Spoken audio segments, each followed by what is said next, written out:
محبت رسول صلی اللہ علیہ وسلم کے لیے نبوی معیار کیا ہے؟ نبی کائنات صلی اللہ علیہ وسلم سے محبت یہ ایمان کا حصہ ہے، اور یقیناً وہ شخص ایمان سے محروم ہے جس کا سینہ، اس کا دل نبی کریم صلی اللہ علیہ وسلم کی محبت سے خالی ہے۔ اور یہ تو ہر مسلمان کے دل میں جذبہ ہونا چاہیے کہ وہ نبی کائنات صلی اللہ علیہ وسلم سے پیار کرے، محبت کرے، آپ سے عقیدت رکھے۔ لیکن ان محبتوں کے، عقیدتوں کے اور پیار کے کچھ تقاضے بھی ہیں کہ آپ صلی اللہ علیہ وسلم سے پیار، محبت اور عقیدت کا تقاضا یہ ہے کہ آپ علیہ السلام کا ادب و احترام کیا جائے اور آپ صلی اللہ علیہ وسلم کی بات کو مانا جائے۔ ہمارے معاشرے کا المیہ یہ ہے کہ سبھی نبی پاک صلی اللہ علیہ وسلم کو مانتے تو ہیں، کوئی بھی ایسا مسلم نہیں ہوگا جو یہ کہے کہ میں نبی کریم صلی اللہ علیہ وسلم کو نہیں مانتا۔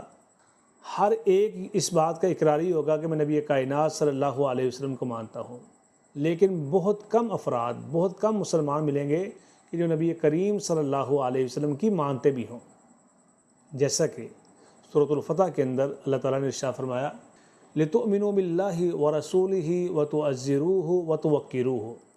کہ ہم نے نبی کریم صلی اللہ علیہ وسلم کو رسول بنا کر بھیجا ہے، کس لیے؟ تاکہ تم اللہ پر ایمان لے کے آؤ اور اس کے رسول پر ایمان لے کر آؤ، وَتُعَزِّرُوهُ وَتُوَقِّرُوهُ، اس کی عزت، توقیر اور احترام کرو۔ اور عزت، توقیر، احترام سب سے زیادہ کس صورت میں ہوتا ہے؟ آپ کی اتباع و اطاعت میں۔ جیسا کہ واقعہ ہے المعجم الاوسط امام طبرانی رحمہ اللہ کی کتاب میں جلد نمبر 6 صفحہ 320 پہ، کہ صحابہ کرام رضوان اللہ علیہم اجمعین آپ صلی اللہ علیہ وسلم کے ارد گرد تشریف فرما تھے، تو توضأ یوماً، اللہ کے نبی علیہ السلام ایسے وضو فرماتے ہیں، فجعل اصحابہ یتمسحون بوضوئہ، تو آپ صلی اللہ علیہ وسلم کے فقہ، آپ کے صحاب جو وضو کے قطرے گر رہے تھے نا، اس کو ایسے پکڑ پکڑ کے اپنے چہروں پہ، بازوؤں پہ، رخساروں پہ مار رہے تھے۔ تو نبی کائنات صلی اللہ علیہ وسلم اپنے جانساروں کی اس وفاداری پہ، اس محبت پہ بڑے حیران ہوئے، اور آپ ارشاد فرماتے ہیں ما حملکم علی ھذا، میرے صحاب یہ ایسا کیوں کر رہے ہو، اتنی محبت کیوں کر رہے ہو اور اتنی عقیدت کہ میں وضو کر رہا ہوں اور پانی کے قطرے گر رہے ہیں اور آپ اپنے چہرے پہ، رخساروں پہ، ہاتھوں پہ مر رہے ہو؟ تو صحابہ کرام رضوان اللہ علیہم اجمعین جواب دیتے ہیں حب اللہ ورسولہ، یا رسول اللہ، اللہ کی محبت اور آپ کی محبت میں آ کر یہ سب کچھ کر رہے ہیں۔ تو آپ صلی اللہ علیہ وسلم نے وہاں پر ارشاد فرمایا من سرہ، جس شخص کو یہ بات اچھی لگتی ہے کہ ان یحب اللہ ورسولہ، کہ وہ اللہ اس کے رسول سے پیار کرے، او یحبہ اللہ ورسولہ، یا اللہ اس کے رسول سے پیار کریں، وہ تین کام کریں۔ پہلا کام